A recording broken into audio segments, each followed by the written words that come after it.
Hello, my name is Gail Patterson. I'm a physiotherapist, and I will be talking about the walking program for osteoarthritis. So, does walking help people with osteoarthritis? The research says that it does. It is very effective for people with osteoarthritis. More specifically, pain relief is obtained after 3 months of participating in a walking program, improved mobility after 8 weeks, improved flexibility after a year, and improved physical function starting at 6 months. And improved quality of life is obtained after 6 months of participating in a walking program. So there are numerous benefits for people with osteoarthritis participating in a walking program. Aerobic walking is also a great way to lose weight or to maintain a healthy body weight.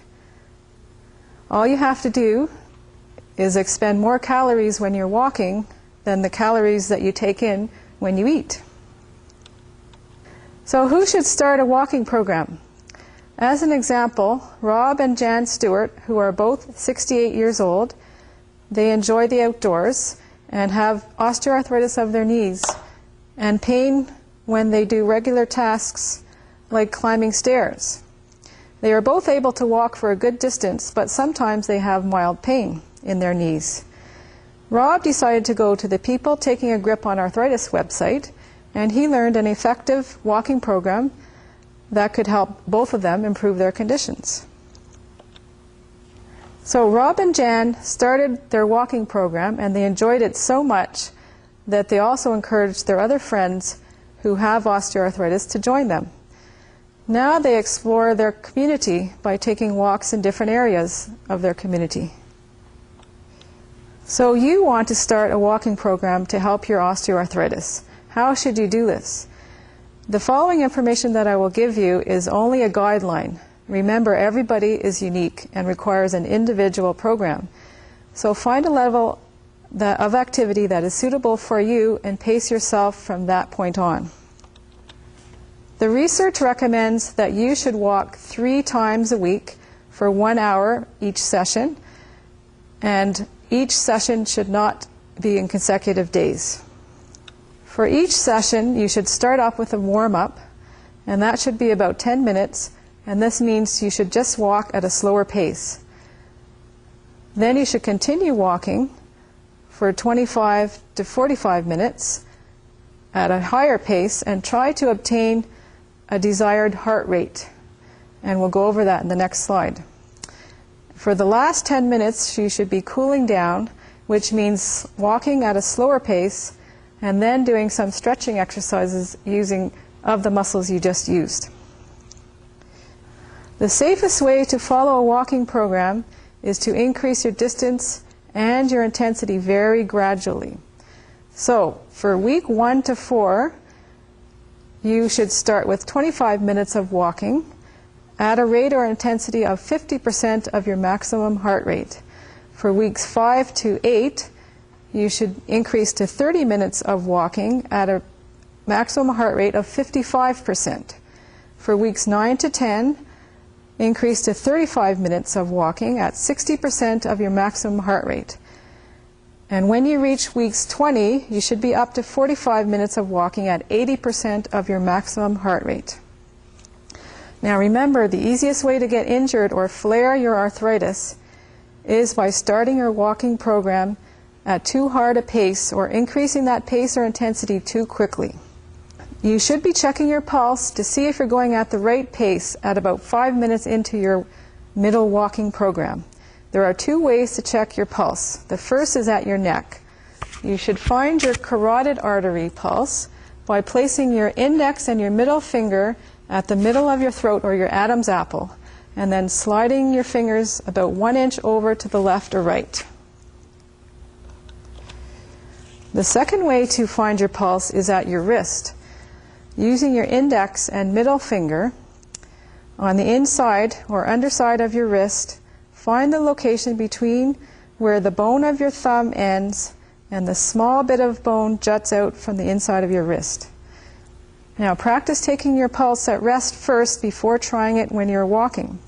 And if you're really keen, you can buy a heart rate monitor. Now you have found your pulse. Count the number of times you feel your pulse during 10 seconds, then multiply that by 6, or count for a full minute. Now you know what your heart rate is at that moment. The formula to determine your maximum heart rate is 220 minus your age. So Rob and Jan, as an example, again, who are 68 years old, their maximum heart rate would be 220 minus 68, which equals 152 beats per minute. So at week 14, they should be obtaining a maximum heart rate of 60%. So 60% of 152 is 91 beats per minute.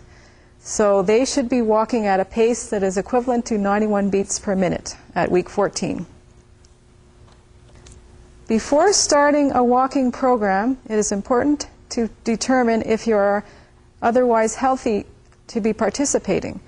So you should complete the Physical Activity Readiness Questionnaire, or PAR-Q, first before you start. And if you have answered yes to any of these questions, you should consult your physician before starting. Now, during your walking program, if you experience aching or stiffness or mild pain, it's okay, you can continue.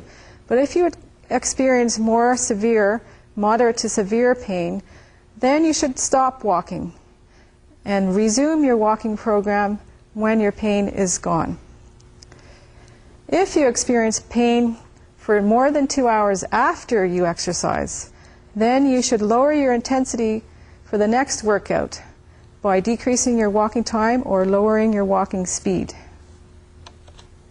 A pedometer is a great way to track how far you have walked, either in kilometers or number of steps.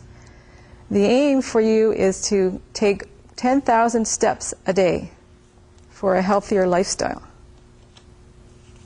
To get you started on your walking program or continue on your walking program, an excellent idea is to join a local walking group in your community.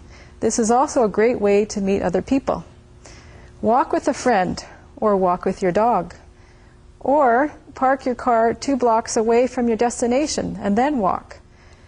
In the winter, if you're not keen on going outside in the snow or ice, you can buy a treadmill, but make sure you put it in front of the TV. Also, you can walk inside at the mall or in the hallways of your building. Now, my last tip, and I think this is an important tip, is that you should invest in a good pair of running or walking shoes for your walking program. Okay. This concludes my presentation. Thank you.